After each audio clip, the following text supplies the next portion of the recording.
Shimla, queen of the hills, Himachal প্রদেশের পাহাড়িয়া রাজধানী। তার প্রান্তিকেই রয়েছে এক ইংলিশ পাবলিক স্কুল, বহু পুরানো, সেই রুডিয়ার্ড কিপলিংয়ের সময় কিংবা তারও আগের হবে।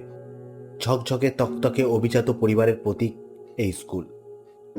ওই যাদের গায়ে দামি ব্লেজার, রকমারি টুপি আর গলায় চকচকে টাই থাকে পরিপাটি, তারাই মূলত এই স্কুলের পড়ুয়া। একসময় ইংল্যান্ডের প্রেস্টিজিয়াস ইটেন স্কুলের সাথেও তুলনা চলত। বলা হতো eaten of the east. Mister Oliver এই স্কুলে পড়ান, তা প্রায় অনেক বছর হলো।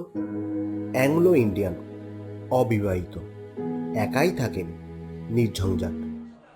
স্কুল থেকে প্রায় মাইল 3 দূরে সিনেমা হল, রেস্তোরাঁয় জমে ওঠে এই সিমলা বাজার। মিস্টার অলিভার প্রায় সময় স্কুল ছুটির পর সেখানে যান। সান্ধ্য ভ্রমণ সেরে বাড়ি ফেরেন বেশ খানিকটা রাত করে। একটা ছোট রাস্তা আছে, শর্টকাট, পাইনের জঙ্গলের ভেতর দিয়ে। ফেরার সময় ওই রাস্তাটাই ব্যবহার করেন মিস্টার অলিভার। অনেকটা পথ কম হয়ে যায়, তাছাড়া সময়েরও সাশ্রয় হয় খানিকটা। মাঝে মাঝে অবশ্য হাওয়ার গতিও স্বাভাবিকের চেয়ে বেশ কিছুটা তীব্র হয়। ঘন পাইনের ডালপালায় অদ্ভুত গা ছমছমে শব্দ খেলা করে ঝোড়ো হাওয়ার দাপটে।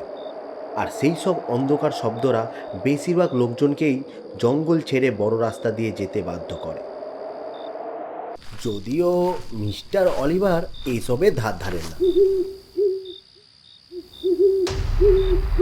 একে তার স্নায়ু অসম্ভব স্থিতিশীল, তার মাথায় ভয় করে না। সেই রাতেও তিনি বাড়ি ফিরছিলেন পাইনের জঙ্গলের মধ্য দিয়ে, সাথে টর্চ, যদিও বা তার ব্যাটারি ফুরিয়ে এসেছে প্রায়।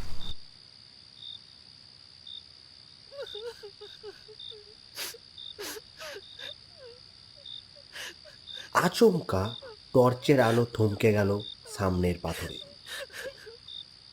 দেখলেন একটি ছেলে বসে আছে পাথরের ওপর। মিটমিটে আলোয় আন্দাজ করা যাচ্ছে তার অবয়বটা, কিন্তু রাতের অন্ধকারে ছাত্রদের বাইরে থাকা তো একেবারে নিষিদ্ধ। এই যে, তুমি এখানে এত রাতে কি করছো? জানো না রাত্রিবেলা তোমাদের বাইরে থাকার নিয়ম নেই? মিস্টার অলিভার এগিয়ে গিয়ে দেখার চেষ্টা করলেন। এত স্পর্ধার দুঃসাহস কোন ছাত্রের হতে পারে? কিন্তু কাছে যেতেই কিছু একটা গোলমাল, কিছু একটা গন্ডগোল। মনে হয় ছেলেটা কাঁদছে, মাথা নিচু, 2 হাত দিয়ে মুখ ঢাকা, আর তার সমস্ত শরীর কাঁপছে থরথর করে। ফুপিয়ে ওঠার মতো অদ্ভুত শব্দহীন কান্না। মিস্টার অলিভারের চোখে মুখে অস্বস্তির ছাপ স্পষ্ট। এই যে, কি হয়েছে তোমার? রুক্ষ সুর এই মিস্টার অলিভারের গলায়। হালকা রাগ দেখা দিয়েছে। কি হলো? কথা কানে যাচ্ছে না? Why are you crying? এই ছেলেটি তবুও মাথা নিচু করে রয়েছে, নিরুত্তর। শরীরে কাঁপানিটাও থামছে না, যেন কোনো এক মারাত্মক যন্ত্রণা তাকে ছিঁড়ে খাচ্ছে ভেতরে ভেতরে। হেই লিসেন, এত রাতে তোমার এখানে থাকাটা একেবারে ঠিক নয়। ওকে ওকে, তুমি আমাকে বলো কি প্রবলেম হয়েছে তোমার। লুক অ্যাট মি, আমার দিকে তাকাও। ছেলেটি মাথা তুলল, 2 হাত তুলে তাকালো শিক্ষকের দিকে। মিস্টার অলিভারের হাতে টর্চ। আলো ফেললেন ছেলেটির মুখের ওপর।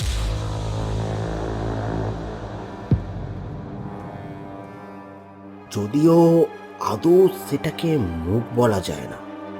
চোখ, নাক, কান, ঠোঁট, সাধারণত মুখের যা যা অংশ থাকা উচিত এই ছেলেটির তা প্রায় কিছুই নেই। একটা মসৃণ নিটল মাথা, আর সেই মাথার স্কুলের টুপি। এই বিভৎস দৃশ্যের আকস্মিকতায় তার হাত থেকে টর্চটা পড়ে গেল।